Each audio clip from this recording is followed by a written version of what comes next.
BRS Peddapalli MP అభ్యర్థిగా ఆ మాజీ మంత్రి బరిలోకి దిగనున్నారా?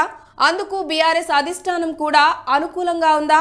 6 సార్లు ఎమ్మెల్యేగా గెలిచి 7వసారి మాత్రం ఓటమి నుంచి తప్పించుకోలేకపోయిన ఆ మంత్రి బీఆర్ఎస్ ఎంపీ అభ్యర్థి అయితే కాంగ్రెస్ బీజేపీల నుంచి ఎవరెవరు బరిలో దిగొచ్చు? అసెంబ్లీ ఎన్నికలు అయిపోయి ఇక పార్లమెంట్ ఎన్నికలపై చర్చలు ఊపందుకుంటున్న వేళ అభ్యర్థుల లెక్కలతో పెద్దపల్లి పార్లమెంట్ ఎస్సీ సెగ్మెంట్ రాజకీయం ఇప్పుడు చర్చనీయాంశంగా మారింది.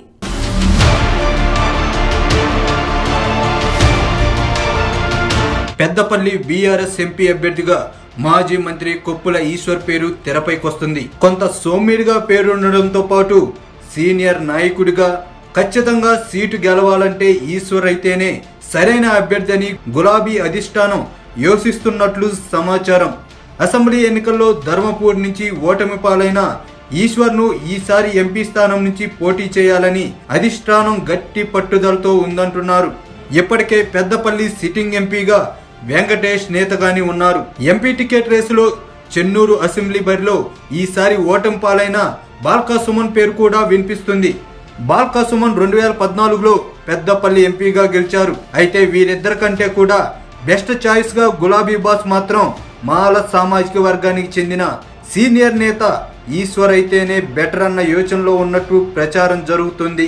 ముఖ్యంగా పెద్దపల్లి పార్లమెంట్ సెగ్మెంట్ పరిధిలో పెద్ద ఎత్తున సింగరేణి కార్మికుల ఓట్లుండటం, ఆయా ప్రాంతాల్లో ఈశ్వర్ కు పట్టుండటంతో పాటు ధర్మపూరిలో ఓటమి పాలైన కొప్పులను రాజకీయంగా ఉపయోగించుకోవాలంటే ఖచ్చితంగా పెద్దపల్లి పార్లమెంట్ బరిలో నిలపాల్సిందేనని బీఆర్ఎస్ పెద్దలు ఆలోచిస్తున్నారంట.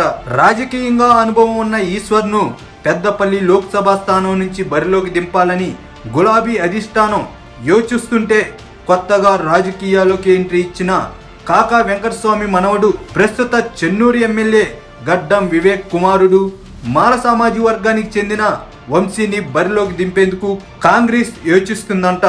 మరోవైపు బీజేపీ నుంచి కూడా అదే మాల సామాజిక వర్గానికి చెందిన ఎస్ కుమార్ పేరు వినిపిస్తుంది. అయితే బీజేపీ నుంచి కొత్త ముఖాన్ని ఈసారి పెద్దపల్లి పార్లమెంట్ బరిలో దింపే అవకాశాలు లేకపోలేదని, ఇప్పటికే ఎస్ కుమార్ ను ధర్మపూరి అసెంబ్లీ బరిలో నిలిచి పరాజయం పాలవడంతో ఆయనకు అవకాశం దక్కకపోవచ్చుననే ప్రచారం కూడా జరుగుతుంది. ఇంకోవైపు బీజేపీ టికెట్ కోసం కాశీపేట లింగయ్య వంటి వారు కూడా ప్రయత్నాలు చేస్తుండగా ప్రస్తుత రాజకీయ సమీకరణాలు మారిన నేపథ్యంలో పార్టీ అధిష్టానం లింగయ్య వైపు ఏ మేరకు మొగ్గు చూపుతుందో అన్న అనుమానాలు వ్యక్తమవుతున్నాయి. ఆ క్రమంలో మందకృష్ణ మాదిగను బీజేపీ పార్టీలో చేర్చుకుని ఆయన్ని బీజేపీ అధిష్టానం పోటీకి దింపే అవకాశాలు ఉన్నాయని ప్రచారం జరుగుతుంది.